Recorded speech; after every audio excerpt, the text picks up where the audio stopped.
కాదు. అసలు నందీశ్వరుని యొక్క అనుమతి లేకుండా శివాలయంలో శివదర్శనం చేశారనుకోండి, దాన్ని శంకరుడు అంగీకరించాడు. ఎందుచేత అంటే శివదర్శనాన్ని ఇవ్వడానికి మొట్టమొదట ఎవరు అనుగ్రహించాలి అంటే నందీశ్వరుడు అనుగ్రహించాలి. ఎక్కడి నుంచి వచ్చింది నందికా శక్తి శివపరివారంలో అంటే శిలాదుడు అని ఒక మహర్షి, ఆయన మహానుభావుడు.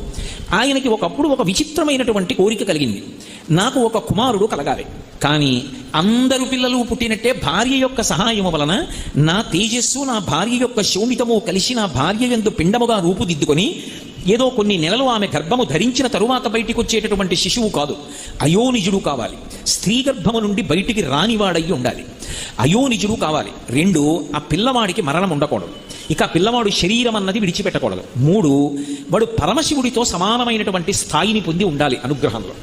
వాడు ఆజ్ఞాపించడంలో కానీ అనుగ్రహించడంలో కానీ రూపంలో కానీ ముమ్మూర్తుల శంకరుడు ఎలా ఉంటాడో అలా ఉండాలి.